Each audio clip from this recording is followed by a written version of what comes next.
आज ही डाउनलोड करें Skymet mobile app, पूछे मौसम का हाल अपनी पसंदीदा भाषा में और रहे बाकियों से एक कदम आगे। नमस्ते दोस्तों, स्काईमेट वेदर में आप सभी का बहुत बहुत स्वागत है। मेरा नाम महेश पलावत है आज, और हम देखेंगे कि अगले कुछ दिनों के दौरान क्या क्या बदलाव होने वाले हैं। आपको मालूम है कि वेस्टर्न डिस्टर्बेंस जो है वो काफी अच्छा आ रहा है, जो ऑलरेडी पहाड़ों के आसपास पहुंच चुका है। उसके प्रभाव से एक इंड्यूस्ड साइक्लोनिक सर्कुलेशन बनने वाला है जो सेंट्रल पाकिस्तान और पंजाब के ऊपर बनेगा।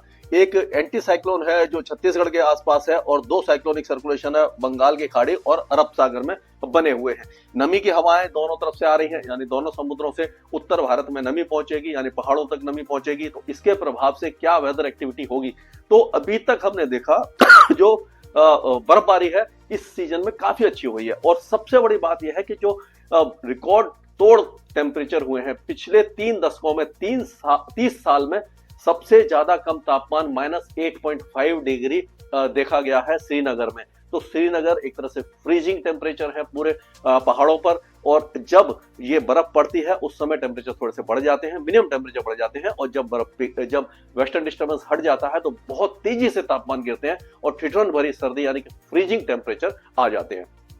तो अब हम देखेंगे कि क्या ये जो इस समय देखिए, ये जो पूरे आपने देखा होगा पहाड़ों पर, ये देखिए पूरा लेह लद्दाख से लेकर के गिलगित बाल्टिस्तान मुजफ्फराबाद और ये जो उत्तरी जो जम्मू कश्मीर है और हिमाचल के कुछ इलाकों में ऑलरेडी बादल आ गए। तो आज इन सारे इलाकों में भारी स्नोफॉल होने की संभावना है। एक दो स्थानों पर अति भारी स्नोफॉल भी हो सकता है।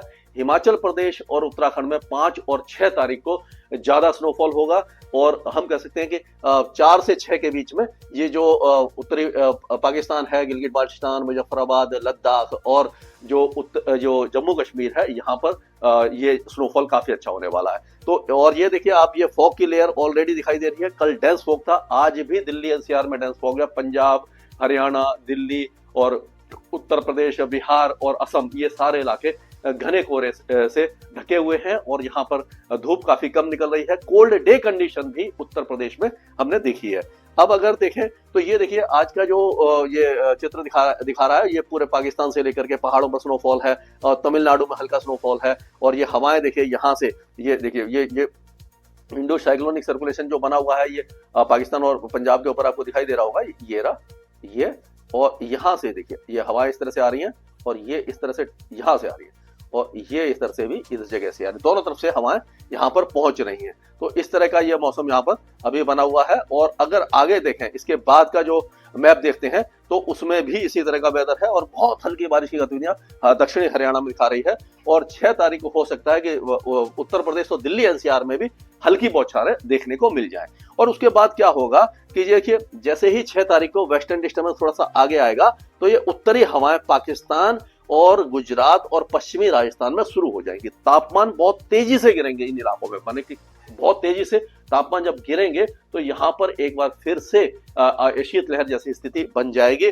और ये देखिए, ये 8 तारीख का है, यानी कि 6-7 तारीख तक जब सब कुछ निकल जाएगा, वेस्टर्न डिस्टर्बेंस मान लीजिए काफी आगे निकल जाएगा, क्योंकि ये 6 तारीख तक तो वेस्टर्न डिस्टर्बेंस रहेगा, उसके बाद ये इस जगह आ गया समझिए।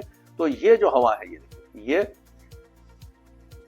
ये जो हवा है, ये पूरे इलाके का, ये गुजरात से लेकर के राजस्थान, मध्य प्रदेश, बिहार, झारखंड, ये सारे इलाकों में टेम्परेचर को काफी तेजी से गिराने वाली है। तो इन सारे इलाकों में जो कड़ाके की सर्दी आ जाएगी। 8 तारीख से एक बार फिर से शीतलहर का प्रकोप दिखाई देगा। और अभी फिलहाल देखा जाए तो हम देखेंगे कि जो पहाड़ों पर तो स्नोफॉल होता रहेगा, हरियाणा और पंजाब के कुछ इलाकों के साथ दिल्ली एनसीआर में भी हल्की बारिश हो सकती है, लेकिन राजस्थान और गुजरात, मध्य प्रदेश, उत्तर प्रदेश, बिहार, झारखंड, पश्चिम बंगाल और पूर्वोत्तर राज्यों का मौसम शुष्क बना रहेगा।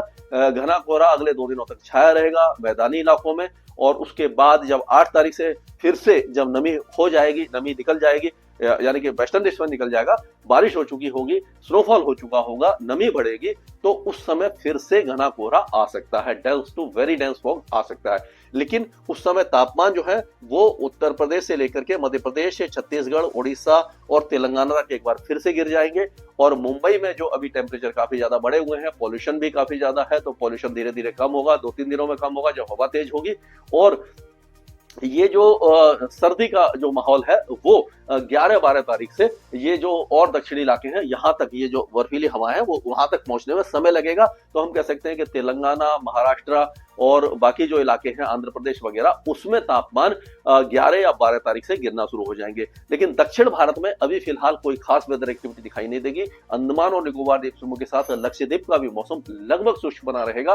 तो हम कह सकते हैं कि केवल पहाड़ों पर ही बहुत ज्यादा वेदर एक्टिविटी होगी, लेकिन पहाड़ों पर जो स्नोफॉल होगा उसका असर ये मध्य भारत और उत्तर भारत और पूर्वी भारत और दक्षिण भारत तक दिखाई देगा। क्योंकि जब स्नोफॉल के बाद जो सर्दी वाली यानी सर्द हवाएं, बर्फीली हवाएं चलती हैं, तो वो पूरे आधे से ज्यादा भारत का तापमान गिरा देती है। तो इसके आगे जो भी अपडेट होगा मैं लगातार आपके साथ शेयर करूंगा स्काईमेट वेदर में। अभी मौसम से जुड़ी सटीक जानकारी और खबरों के लिए हमारे YouTube चैनल को सब्सक्राइब करें और बेल आइकन दबाकर हर खबर पर रखें नजर।